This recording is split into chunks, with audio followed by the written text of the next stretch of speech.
Hello, welcome back to Trail and Teach. तर आपण previous सेशनमध्ये काय बघितलं की एंटिटी फ्रेमवर्क कोअरमध्ये आहे ना आपण एक टेबल क्रिएट करून किंवा एक एंटिटी क्रिएट करून आपण डेटाबेसमध्ये आपण ऑपरेशन्स क्रिएट केलेले राईट. ऑपरेशन म्हणण्यापेक्षा आपण एक टेबल क्रिएट केलेला with using entity framework without डेटाबेसला हात न लावता आपण एक डेटाबेस बनवला आणि त्याच्यामध्ये आपण एक टेबल क्रिएट केला राईट. आता या सेशनमध्ये आपण काय करणार आहे की पूर्णपणे मायग्रेशन्स काय असतं आपण हे बघणार आहे. मी लास्ट लेक्चरला पण सांगितलं की नेक्स्ट लेक्चरला आपण मायग्रेशन कसं असतं काय करायचं असतं ते आपण बघणार आहे राईट. जर का चॅनलला नवीन असाल तर सबस्क्राईब करा. 500+ आपले सबस्क्रायबर झालेले आहेत. ओके, आता पहिली गोष्ट काय की मायग्रेशनची गरज का पडली. ओके, स्क्रीन दावतो इथं की एंट्री फ्रेमवर्क कोरमध्ये मायग्रेशन्स. आता मायग्रेशनची गरज का पडली. सपोज आपण एक C# मध्ये एक एंटिटी बनवली किंवा त्याला मॉडेल आपण कन्सिडर करू शकतो. एक मॉडेल बनवलं आणि त्याच्यामध्ये आपण डेटाबेस बनवला राईट. त्यामध्ये आपण सेफली अप्लाय केलं की डेटाबेसमध्ये वगैरे राईट. त्यानंतर आपण काय केलं की एम्प्लॉई नावाच्या एक मॉडेल किंवा एंटिटीमध्ये आय डी आणि नेम नावाचे 2 प्रॉपर्टीज असतील राईट. आणि त्याच्यामध्ये आपल्याला जर का नंतर नंतर चेंज आला, आपल्याला काय काय आला चेंज की सॅलरी, आपल्याला त्यामध्ये आपल्याला एक कॉलम ऍड करायचा आहे. तर तुम्ही कसं करणार की सॅलरी डायरेक्ट डेटाबेसमध्ये ऍड करू शकत नाही ना, तुम्हाला कोडमध्ये पण चेंज करायला लागेल. मग त्याच्यासाठी आहे ना एंटिटी फ्रेमवर्क बेस्ट आहे राईट. मग आता त्याच्यामध्ये मायग्रेशन्स कशाला बोललं जातं की मायग्रेशन म्हणजे काय, थोडक्यात अपडेशन. मायग्रेशन म्हणजे एका टेक्नॉलॉजीपासून दुसऱ्या टेक्नॉलॉजी जसं अपडेट करतो ना, मायग्रेट करतो, त्या मायग्रेशन नावाचाच अर्थ आहे की मायग्रेशन राईट. जसं की C#चं एक मॉडेल चेंज झालं, त्यानंतर ऍड मायग्रेशन म्हणून आपण ती कमांड आहे ती आपण रन केली. ओके, ऍड मायग्रेशनची आपली फाईल तयार झाली आणि त्याच्यानंतर एक क्वेरी एक ही म्हणू शकतो आपण एक कमांड असते की अपडेट डेटाबेस. ओके, जसं आपण लास्ट लेक्चरला सांगितलं की न्यू एंटिटी फ्रेमवर्क क्रिएट करून अपडेट मायग्रेशन ही कमांड आपण वापरली, अपडेट डेटाबेस ही कमांड आपण वापरली ना, तर जे पण आपलं मायग्रेशन असेल किंवा जे पण चेंजेस असतील ना ते ऑटोमॅटिकली आपल्या SQL सर्व्हरमध्ये सगळे अप्लाय झालेले राईट. मग त्याच्यानंतर काय की डेटाबेस स्कीमास वगैरे आपल्याला चेंज करून भेटलेला. थोडक्यात याच्यातनं कन्क्लुजन काय आहे की आपलं जे मायग्रेशन आहे हा काय करतं की आपलं जे मॉडेल आहे किंवा जो आपला काय म्हणू शकतो आपण त्याला एंटिटी आहे. ओके, एंटिटी आणि डेटाबेस स्कीमा त्यांच्यामध्ये सिंक्रोनाइज करण्याचं काम आहे ना, हे मायग्रेशन करतं राईट. आता मायग्रेशनची गरज का पडली, जसं मी सांगितलेलं की समजा आपलं ऍप्लिकेशन प्रोडक्शनमध्ये चालू झालं. ओके, तुम्ही एक ऍप्लिकेशन बनवलं आणि ते प्रोडक्शनला तुमचं डिप्लॉय वगैरे झालं, सगळं व्यवस्थित चाललंय, एम्प्लॉई असेल, त्याचा आयडी असेल, नाव असेल राईट. पण त्यांना काय वाटलं की मला त्याच्यामध्ये ईमेल आयडी आणि जॉईनिंग डेट ह्या 2 फील्ड मला ऍड करायच्यात राईट. तर तुम्ही डेटाबेसमध्ये मॅन्युअली तर करू शकत नाही ना, ते सगळं बदलणं रिस्की होऊ शकतं. कारण की डेटाबेसवरती कोणतीही कंपनी, MNC कंपनी असो नाही तर मिड स्केल असो, स्मॉल स्केल कंपनी चालतं, पण मिड स्केल आणि MNC मध्ये आहे ना तुम्हाला डायरेक्ट डेटाबेस ऍक्सेस नसतो. तिथं फक्त रीड आणि राईटचा ऍक्सेस नसतो, फक्त रीडचा ऍक्सेस असतो राईट. मग त्याच्यामुळे काय होतं की जे पण तुम्ही एखाद्या मॉडेलमध्ये चेंज केला, ओके, मॉडेलमध्ये पण डायरेक्ट तुमच्या कोडमध्ये चेंज केला, कोडमध्ये चेंज झालेला तुमचा मायग्रेशनमध्ये येतो, मायग्रेशनमध्ये चेंज झालेला डायरेक्ट तुमचा डेटाबेस अपडेटमध्ये होतो. यामुळे स्कीमा चेंजेस ट्रॅक होतात. स्कीमा चेंजेस म्हणजे काय, तुम्ही कोणत्या दिवशी कोणती क्वेरी वापरली, एक्झिक्यूट केली, त्याचा तुमचा ट्रॅक पण राहतो राईट. जर का तुम्ही डायरेक्ट त्याचं डेटाबेसमध्ये ऑपरेशन केलं तर तो त्याच्यावरती ट्रॅक राहत नाही त्या.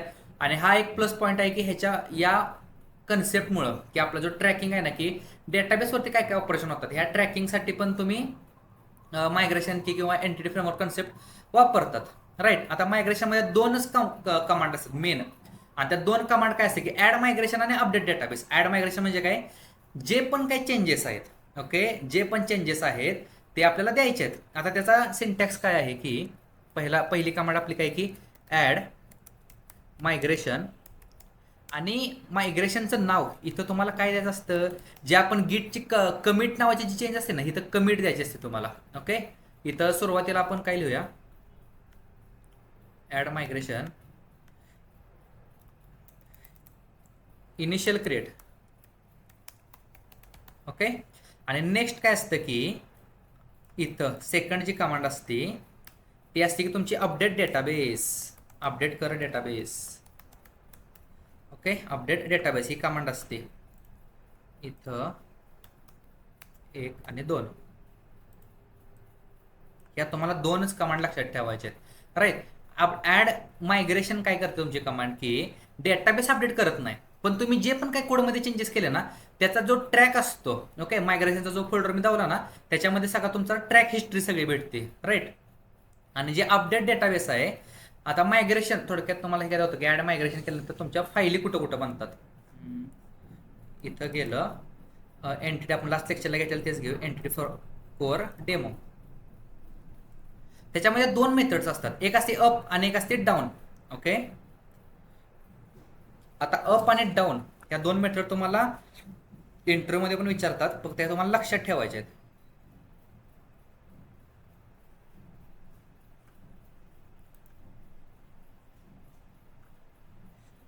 मायग्रेशनमध्ये इनिशियल क्रिएट आहे का, जी कमेंट दिली ना, initial create.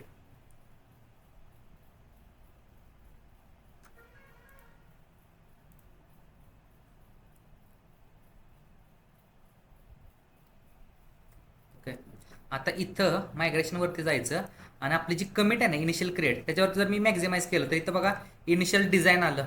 Okay, build target आले, त्याच्या मेथड्स आल्या, सगळ्या आल्या. राईट, आता तुम्हाला क्वेश्चन पडला असेल की अप अँड डाऊन मेथड कुठं आहे, तर त्याला पण एक्सपांड करा आणि इनिशियल क्रिएटला जावा. राईट, आता इनिशियल क्रिएटला पण एक्सपांड केल्यानंतर इथं बघा तुमच्या अप, डाऊन आणि बिल्ड टार्गेट आलं. राईट, आता अप म्हणजे काय असतं, अप जी कमांड असते ना ती काय करते की तुमचं जे पण काही चेंजेस असतील, जे पण काही स्कीम असतील ना त्या डेटाबेसवरती अप्लाय कर, त्याला बोललं जातं की अप. आणि डाऊन म्हणजे काय, जे पण तुम्ही काय मायग्रेशन चेंज केलं किंवा जे पण डेटाबेसमध्ये काय चेंज केला असेल जो आपल्या मॉडेलमध्ये एंटिटीमध्ये, तो चेंज रिव्हर्स कर, त्याला बोललं जातं की डाऊन. राईट आहे का, इथं अप आणि डाऊन. आता डाऊनमध्ये काय केलं बघा की डायरेक्ट हा जो मायग्रेशन बिल्डरचा ड्रॉप टेबल, हा जो आपण एम्प्लॉय नावाचा टेबल केला का इथं क्रिएट केला. अप म्हणजे काय केला, क्रिएट टेबल केला. आणि डाऊन म्हणजे काय, तो टेबल डिलीट कर जो पण आपण केलाय ना तो झाला डाऊन. म्हणजे काय झालं, आपलं रिव्हर्स इंजिनिअरिंग झालं ना, की अप म्हणजे काय अप्लाय केलं आणि डिलीट म्हणजे डाऊन झालं. ह्या तुम्हाला दोन इंटरव्ह्यूमध्ये क्वेश्चन विचारतात की अप आणि डाऊन वगैरे कशासाठी वापरतात. तुम्ही सांगू शकता की डेटाबेसमध्ये अप्लाय करण्यासाठी अप वापरतात आणि जे अप्लाय केलं ते रिव्हर्स करण्यासाठी डाऊन वापरतात. राईट, आपण आता एक इनिशियल मायग्रेशन हे केलेलंच आहे. आता आपल्याला काय करायचं आहे की सपोज आपल्याला चेंज करायचं आहे काहीतरी. राईट, आणि याच्यामध्ये मला काय करायचं आहे की ईमेल नावाची एक फील्ड ॲड करायची आहे. तर ईमेल नावाची फील्ड मला पहिली कुठे ॲड केली पाहिजे की मॉडेल्समध्ये. ओके, तर इथं पब्लिक ईमेल काय असतो आपला, string question mark email get आणि सेट. ओके, ईमेल नावाचं मी एक मॉडेल ॲड केलं. आता हे जे मॉडेल आहे ते मला त्या कॉलममध्ये ॲड झालं पाहिजे. राईट, इथं ॲड केलं म्हणून तिकडं रन झालं असं नसतं. आपल्याला काय करायचं, पॅकेज मॅनेजर कन्सोल, कुठून जायचं, टूल्समधून NuGet package manager console.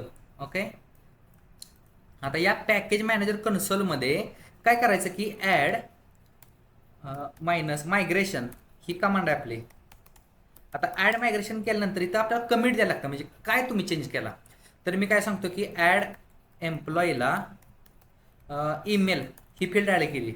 Right, okay, build started आणि अपडेट पण येईल. ओके, बरोबर आलं, झालं आपलं सगळं. राईट, आता इथं बघा, इथं चेंज बघा कुठं कुठं झालाय की इथं बघा की आपली एक नवीन स्कीमा तयार झाली मायग्रेशन्समध्ये. इथं बघा की ॲड एम्प्लॉय नावाची एक स्कीम तयार झाली. त्यामध्ये अप मेथड आणि डाऊन मेथड मी जसं सांगितलं, अप मेथडला काय केलं की migration builder dot add column म्हणजे इंटरनली ते आपल्या एंटिटी फ्रेमवर्क कोर आहे ना तो इंटरनली अपडेटची कमांड वापरतं आणि अपडेट टेबलमध्ये ही नवीन कॉलम ॲड करतं, कोणता, ईमेल नावाचा. राईट आहे का, की नाव कुठलं आहे, ईमेल, टेबलचं नाव एम्प्लॉईज, त्याचा टाईप एन व्हॅरकेअर आणि मॅक्सिमम जेवढी लेंथ असते तेवढी देऊन टाक त्याला बाबा. चल, इथं तुम्ही अजून पण काय काय काय ऑप्शन असतात ते आपण बघणारच आहे हळूहळू. सगळं एकदम खायला गेलं की मग पचत नाही. राईट, आणि जर डाऊन करायचं असेल म्हणजे रिव्हर्स जर करायचं असेल तर इथं बघा काय दिली त्याने डाऊनमध्ये, migration builder dot drop column name आणि ईमेल. राईट, आता हे टेबल माझ्या SMS मध्ये आहेत का, नाहीत. आणि थोडा ट्रस्ट आहे तुमचा माझ्यावरती, त्यामुळे मी चेक करत नाही. आता इथं मी काय करणार, अपडेट म्हणजे जी आपली गिटची कमांड असते का नाही, गिट ॲड कमिट वगैरे, आणि त्याच्यात जी लास्टची कमांड असते की गिट पुश ओरिजिन मेन, तसं इथं कमांड काय असते की अपडेट डेटाबेस. अपडेट केल्यानंतर हे जो चेंजेस आहे ना सगळा माझा तिकडं SSMS ला SQL सर्व्हरला माझा अपडेट होणार आहे.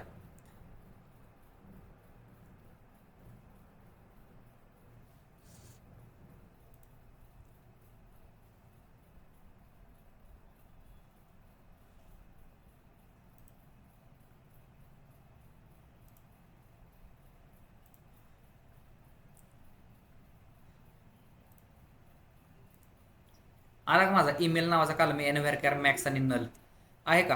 हे सगळं इंटेलिजन्स थ्रू किंवा हे सगळं अप्लाय होतं युझिंग एंटिटी फ्रेमवर्क कोअर. आता ही जे मायग्रेशन हिस्ट्री बघितली ना तुम्ही, की इथं यालाच करू. ओके 1000 आपण रोज केला. इथं बघा काय केलंय की प्रोडक्ट व्हर्जन इनिशियल आणि ऍड एम्प्लॉय. आतापर्यंत मी दोनच मायग्रेशन वापरले. पहिले काय की इनिशियल सुरुवातीला जे पण मी काही क्रिएट केला ना टेबल एंटिटी त्याची इनिशियल, आणि सेकंड काय केली की ऍड एम्प्लॉय ईमेल, त्याचा एक युनिक आयडी पण जनरेट झाला राईट. की तारीख असेल बघा 17/8/2026 आणि काय की 145 त्याचा युनिक आयडी वगैरे असा क्रिएट झाला. त्याला बोललं जातं की मायग्रेशन.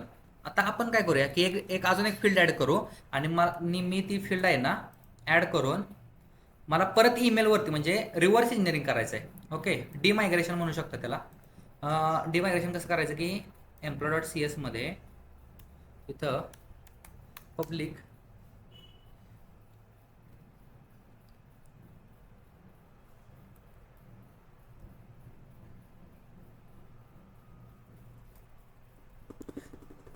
इंटिजर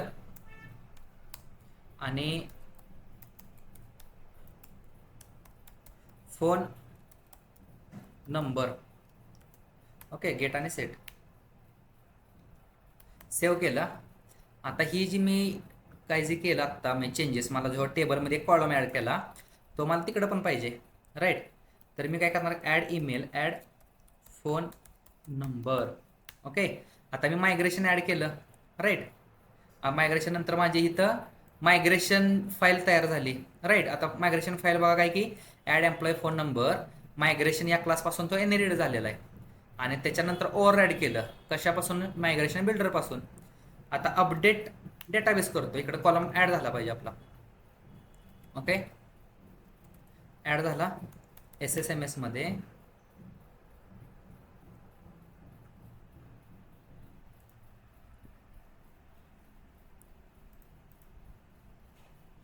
स्कूल DB आपला entity framework core DB tables आणि एम्प्लॉईज नावाचा टेबल आपला त्यातले कॉलम्स. आला का माझा फोन नंबर. आता मला काय पाहिजे की इनिशियल क्रिएटला आपण जी कमांड केली ना त्या इनिशियल क्रिएटला मला रिव्हर्स जायचं आहे राईट. मग आता मी काय करणार की मला हे फोन नंबर नको आहे, मला ईमेल पर्यंतच पाहिजे. ओके तर मी काय करणार इथं अपडेट डेटाबेस अपडेट. ओके लक्ष द्या की अपडेट डेटाबेस आणि त्याच्या पुढं आहे ना त्याच्या पुढं जसं आपण एखाद्या कमिटला मेसेज देतो ना की काय मेसेज द्यायचा आहे तसं अपडेट डेटाबेस. जर अपडेट डेटाबेस फक्त केली ना तर लेटेस्ट व्हर्जन जातं.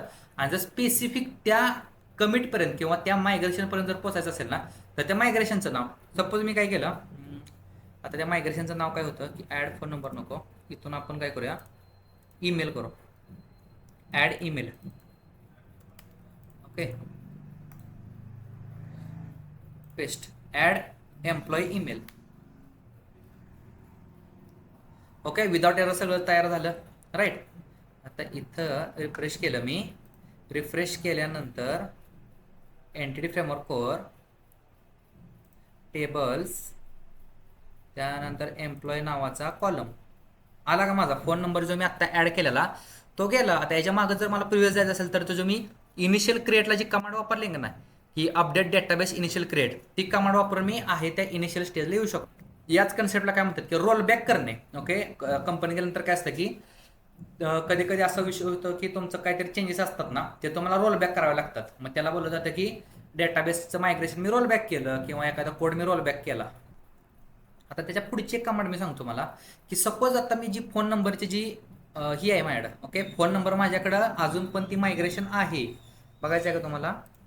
ओके इथं आहे का ती फोन नंबरची मायग्रेशन, पण ही मायग्रेशन पूर्णपणे चुकीची झाली आहे माझ्याकडनं काय. तर मला ही पूर्णपणे मायग्रेशनच मला रिमूव्ह करायची आहे. तर मी काय करू शकतो की पहिल्यांदा इथं क्लिअर करतो की त्यासाठी कमांड काय की remove migration. Okay remove migration काय होतं की जी लेटेस्ट मायग्रेशन असेल ना ती रिमूव्ह होते. Remove migration. ओके रिमूव्ह झाले बघा. झाले का ते चेंजेस आहे का. इथून तो ॲड एम्प्लॉई नंतरची जी फोन नंबरची होती ना ती माझी रिमूव्ह झाली राईट. आणि त्याच्यानंतर मग मी अपडेट डेटाबेस वगैरे ॲड एम्प्लॉई ईमेल असं करू शकतो. आता सपोज तुम्हाला हा फोल्डर पण बोललं की फोल्डरनुसार मला नको आहे त्याची लिस्ट, तर तुम्हाला लिस्ट जर पाहिजे असेल तर नेक्स्ट CLI कमांड काय की कमांड लाईन इंटरफेस .NET हे असं होतं कारण बघूया. एंटिटी फ्रेमवर्क त्याचा शॉर्ट फॉर्म आहे EF आणि मायग्रेशन्स लिस्ट.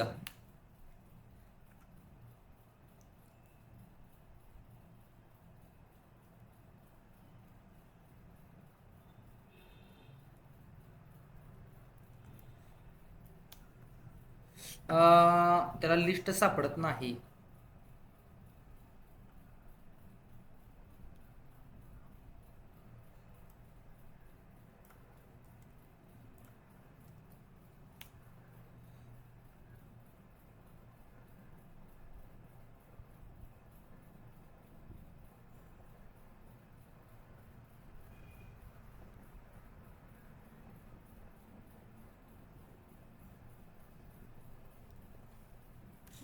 ओके, सापडलं की इश्यू काय होता की आपलं जे कन्सोल आहे, ओके, हा पॅकेज मॅनेजर आहे ना, त्याला ते एंटिटी फ्रेमवर्कचं CLI टूल सापडत नाही. मग त्यासाठी ह्या पॅकेज मॅनेजरला एक कमांड आहे, ती कोणती आहे की गेट मायग्रेशन्स ही फक्त कमांड वापरली ना ते ऑटोमॅटिकली रन होतं. ओके, त्याला भेटल्या का दोन की इनिशियल क्रिएट आणि ॲड एम्प्लॉई ईमेल, ह्या दोन त्याला कमांड भेटल्या. आता हे प्रोडक्शनमध्ये कसं चालतं मायग्रेशनचं वगैरे, आपण जे डेटाबेस ॲड करणं, कॉलम रिमूव्ह करणं वगैरे, की तुम्ही सपोज डेव्हलपर आहे. ओके, डेव्हलपमेंटमध्ये कसं चालतं की तुम्ही समजा डेव्हलपर आहे, तर तुम्ही एखादा मॉडेल चेंज केलं, त्यानंतर तुम्ही ॲड मायग्रेशन केलं, त्यानंतर मायग्रेशनचा जो कोड आहे तो गिटला अपलोड केला, राईट. त्यानंतर डिप्लॉय करताना CI/CD पाईपलाईन असते, राईट. त्याच्यानंतर CI/CD पाईपलाईनमध्ये डेटाबेस मायग्रेशन असतं आणि मायग्रेशनचा तोच कोड तुमचा प्रोडक्शन डेटाबेसला वगैरे तुमचं CI/CD थ्रू जातो, राईट.